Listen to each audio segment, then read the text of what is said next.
Fala comigo, pessoal. Quem for chegando agora, por favor, se inscreva no canal, curta, comente e compartilhe caso você goste aqui do vídeo, certo? Vamos ao seguinte, vamos falar sobre o ministro do STF, do Supremo Tribunal Federal, Cristiano Zanin, né, que foi indicado por Lula.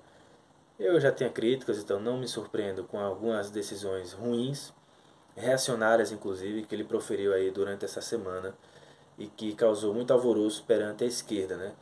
Porque, enfim, algumas pessoas ainda confiavam nele, coisas desse tipo, e se surpreenderam negativamente. Então ele teve decisões ruins no tocante à questão da droga, né, de uso para uso pessoal, de consumo pessoal. É, ele se opôs, foi o único da casa, da corte, que se opôs à equiparação de ofensas dirigidas à população LGBTQIA+, à injúria racial. Até Nunes Marques acompanhou a maioria e ele não, que foi o único, ficou isolado. E no caso André Mendonça nem votou.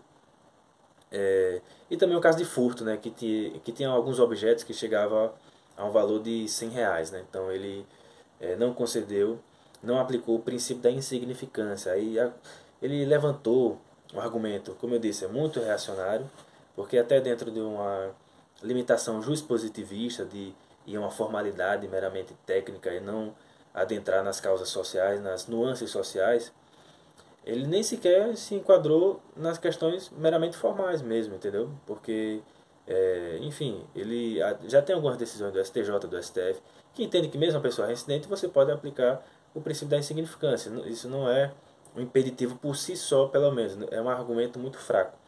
Mas, enfim, no tocante à questão do uso de droga, por exemplo, ele até chega a admitir que a lei de drogas e a sua interpretação do artigo 28, né, que não estipula exatamente quem é um consumidor, ou no caso quem é usuário e quem é traficante, faz uma política de encarceramento em massa de pessoas pretas e pobres. Então ele admite isso, só que ao mesmo tempo ele depois vai e nega. Então isso não é só um argumento inconstitucional, incompatível com a Constituição, portanto, que diz que mesmo que isso aconteça, a questão da descriminalização não seria a razão de ser da lei, não seria compatível com a razão de ser da lei. Mas veja, ele é ministro do STF.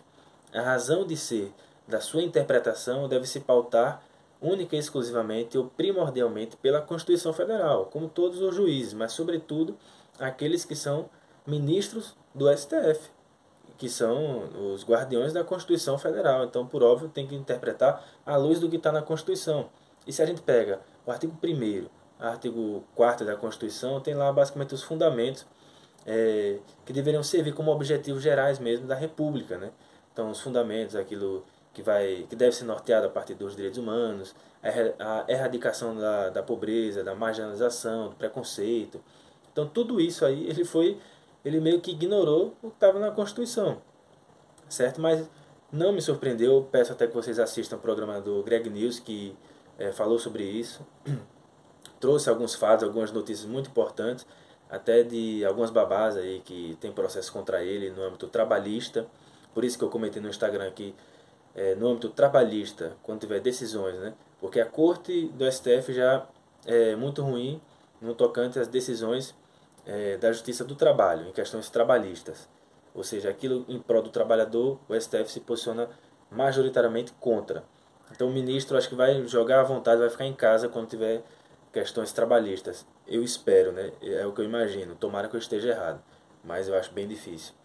Então veja que é uma decisão no âmbito da lei de drogas, né? Totalmente incompatível com o que diz a Constituição, pelo menos a sua argumentação, a sua interpretação, certo? E conservador foi o ministro Alexandre de Moraes, que aí sim julga com a formalidade, tem uma técnica ali, até para dizer que aquele que é branco tem uma maior dificuldade de ser enquadrado como traficante, ou seja, o branco tem que fazer muito mais esforço, digamos assim, para ser enquadrado como traficante. Aquela pessoa rica, a pessoa que tem curso superior, normalmente não é enquadrada como traficante. E para ser usuário também tem que ser uma quantidade muito maior do que aquela pessoa que é preta e pobre. Então ele desconsidera essas questões sociais. Portanto, é por isso que eu considero sim uma interpretação e essas três decisões reacionárias. Conservador, você seguir a lei, porque veja, o conservador ele pode interpretar assim as mudanças sociais de uma forma que queira também as mudanças, só que as mudanças, no caso do conservador, ele não quer uma ruptura, não quer uma coisa abrupta. Então, no caso da decisão do ministro Alexandre de Moraes, ele não é nada revolucionário, certo? Embora importante. Mas ali sim você tem um conservadorismo. E no caso de Zanin não, é um reacionarismo. Então é muito ruim. A gente tem que fazer pressão, inclusive para que seja indicada uma mulher preta, e que seja engajada com as causas sociais, certo? A gente tem que ter isso em mente. Se for preciso, temos que sair às ruas para pleitear isso, que é de fundamental importância, a gente não pode deixar para depois. Essa é a reflexão de hoje, camaradas. Espero que vocês tenham gostado. Por favor, lembre-se de se inscrever no canal, curtir, comentar e compartilhar. Conto com o apoio de vocês.